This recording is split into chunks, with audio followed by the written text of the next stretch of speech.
E nessa entrevista ele vai dar, ela está no livro Mandato de Amor, o compromisso inicial de trabalho espiritual dele com o Emmanuel seria de 30 livros.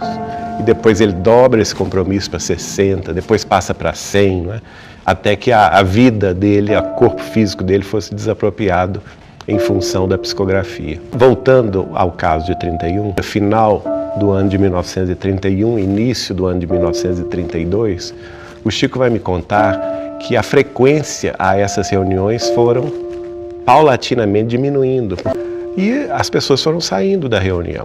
E chegou um momento, e esse momento durou muito tempo, de 1932 a 34, né, aproximadamente, que o Chico ficou absolutamente sozinho, fazendo as reuniões públicas, e o Emmanuel pedia a ele que não somente lesse em voz alta as mensagens psicografadas, como também comentasse. Até a vizinha do lado, em determinado momento, o Chico me explicou que a janela dela era quase contígua à janela da sala do Chico, onde ele realizava, dentro da própria casa, essas reuniões.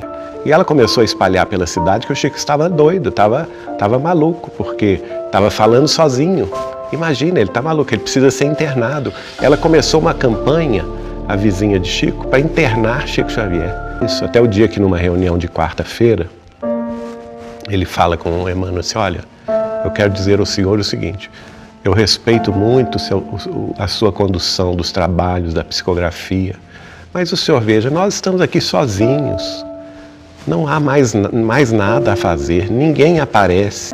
Eu não vou mais querer prosseguir nessa tarefa que o senhor me incumbiu de realizar, de psicografar essas mensagens. Veja bem, o senhor escreve páginas tão lindas, ainda faz que eu as leia em voz alta e depois quer que eu as comente em voz alta. E, no entanto, para que adianta isso? Então o Emmanuel falou com ele assim: mas Chico, você sinceramente acha que está só você aqui comigo? Se o senhor não está vendo? Não tem ninguém aqui. Eu vou pedir a Jesus, esta semana, para que Jesus me autorize a lhe abrir a faculdade mediúnica da clarividência em modo total.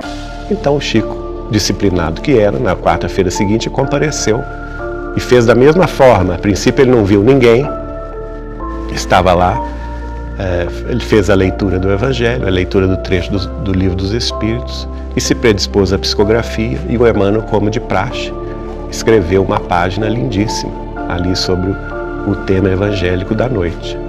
O Chico então começou a ler. Quando o Chico começou a ler, ele notou que o Emmanuel dava passes no centro coronário dele, no centro cerebral. E aí descortinou-se para a visão espiritual do Chico, em torno ali daquele instante, né, daquele momento do Centro Espírita Luiz Gonzaga, uma grande arquibancada, em que ele via milhares de espíritos. Ele vai me dizer que no total, depois ele veio a saber, que no total eram 5.000 espíritos desencarnados que estavam assistindo aquilo tudo. 5.000 pessoas fora do corpo físico, né? Afinal de contas, quem é essa gente toda? Quem são esses espíritos que estão aqui conosco? Não é? E o Emmanuel fala com ele: olha Chico, então, essa turma toda, o Emmanuel explica para ele essa hora, né? É um grupo, é uma família espiritual, nós somos cerca de 5.000 espíritos interessados no processo de espiritualização da Terra. E eles estão aqui conosco, frequentando um curso sobre doutrina espírita e mediunidade e o Evangelho de Jesus à luz da doutrina espírita, atualizado pelos ensinamentos espíritas. Para quê, Chico? Porque todos eles virão reencarnar na Terra, não é? Para não somente acreditarem nos ensinamentos da doutrina espírita, mas principalmente divulgarem o Espiritismo e acreditando nas mensagens que você está recebendo agora, eles vão fazer, cada um deles, a tarefa deles, no mundo, não somente no Brasil, mas até mesmo no exterior. E nesse momento ele vai, com muita emoção, me revelar que eu participava, né, desse grupo dos 5.000, mas que eu, na minha vida aqui terrestre, iria reconhecer todos esses integrantes, os 5.000 integrantes dessa família espiritual comprometida com ele e com o espírito de Emmanuel na divulgação da doutrina espírita. É como se fosse, tem as cores do arco-íris, é como se fossem irmãos do arco-íris.